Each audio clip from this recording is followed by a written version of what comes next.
So before we get into this here, I really have to warn you, if you are new to cutting out compulsions, if you're not already incredibly skilled at cutting out compulsions and accepting all sorts of intrusive thoughts and feelings and physical sensations that you don't like, if that is not something that you're experienced with, do not try this because you will melt into a puddle of panic. If you're new to cutting out compulsions, go look at the other videos on my channel. You really want to start small when it comes to building better mental health and getting over anxiety. This can be a very intense experience. But if you're already accustomed to handling those intense experiences while you do things you value, and caffeine, coffee was something you've been avoiding because of anxiety, and you decide this is something you want to bring back into your life, I'm going to describe 4 steps that I find really valuable. In many ways, there are 4 steps that are useful for dealing with any compulsion, but in particular, these really helped me with being able to bring caffeine back into my life, experiencing those feelings that we can get when we have caffeine in our bodies. Well, I actually did things that I cared about rather than defaulting into compulsions like I would in the past. Okay, so let's get right into it. The first step is to identify why you're doing this. And this is so important when we're cutting out any compulsion, but you want to do it for a reason that adds something to your life, not just to cut it out for the sake of cutting it out. You want to align this with something you really care about and value in your life. So it can be very simple. It might have been that in the past you always had coffee with friends, and when you cut out coffee, just because you didn't like to then be around coffee, you stopped going to see your friends for your regular coffee meetup. So you want to bring that back into your life, right? So it's not just about, I want to get over this anxiety. It's actually about, I want to spend more time with my friends. Right? And it could be anything. Maybe your dream has always been to become a Red Bull sommelier. Because you can't drink Red Bull, that's really interfering with your dream, right? So you want to drink Red Bull again. But maybe it's simply that you want the freedom and flexibility to drink whatever you want to drink whenever you want to drink it. But just make sure you identify that goal off in the distance, and that this isn't simply about cutting something out and trying to avoid anxiety. Because remember, compulsions, they're all about trying to avoid anxiety. And let's hold it right here before we go on to the next step. I have a bit of a warning. Make sure that you're not bringing caffeine back into your life as a compulsion. So I find it really useful to define a compulsion as anything we do to cope with, check on, or control uncertainty, anxiety, and other feelings we don't like, right? And that's what anxiety disorders are all about. We experience something we don't like, and we throw something at it to get rid of that feeling we don't like.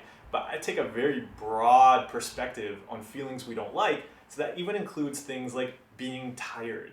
If we're just drinking caffeine to get rid of tiredness, we're really just throwing caffeine to cover up a symptom that's caused by something else.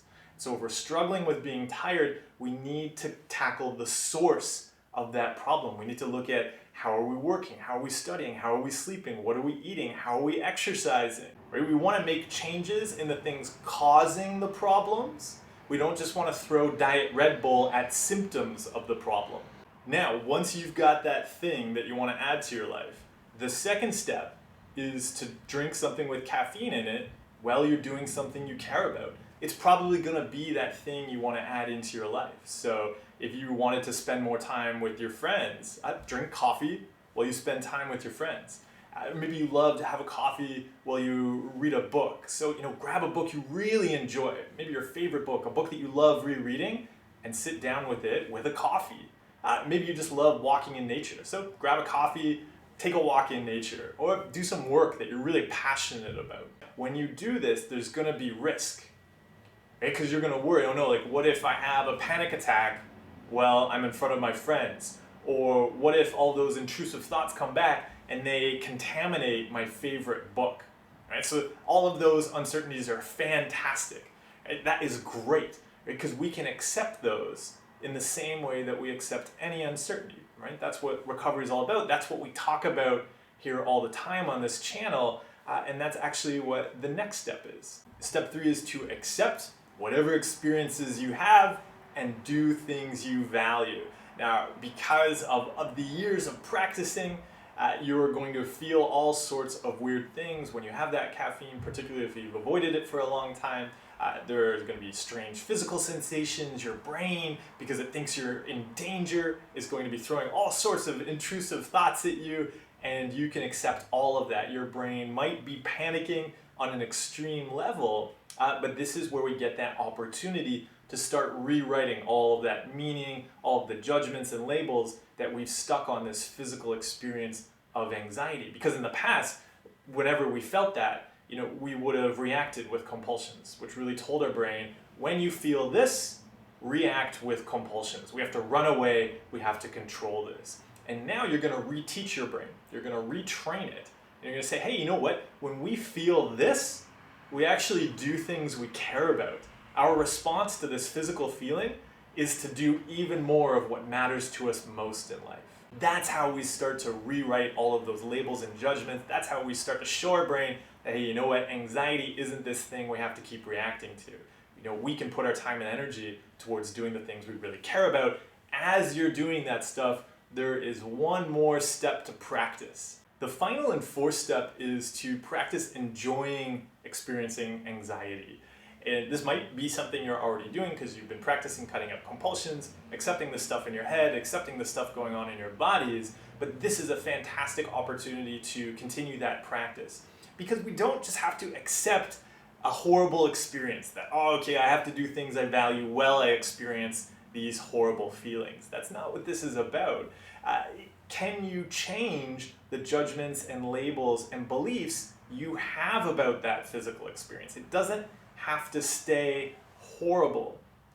It's a lot like broccoli. Maybe you're somebody who really hated broccoli and then you heard it was healthy. So you're like, okay, I'm gonna eat broccoli now, but I hate it. Well, that's just going to keep being a horrible experience. So can you learn how to like broccoli? Can you learn in the same way how to like anxiety? This in some ways, it's a very complex topic to explore. How do we learn how to enjoy something? So if this sounds really strange at first, for now, I would say just practice making space in your life for anxiety. You don't have to like it yet, but can you just let it sit beside you and not hate it? Can you let it be there while you do the things you value? So it's not that, okay, I'm having this great experience, but it's also not about, I'm having this horrible experience, but I'm going to persevere through it. Right? We really want to start to change how we interact with anxiety. And simply know that that's possible. If it sounds impossible right now, just start to make space for it. So to recap, first you're going to pick a reason to do this that adds something to your life. And then second, you're going to actually do something that you care about and you're going to drink caffeine while you're doing that. It's probably going to be that thing you want to add to your life. Third, when drinking that caffeine causes all sorts of experiences to happen in your body, in your head, you're going to accept them.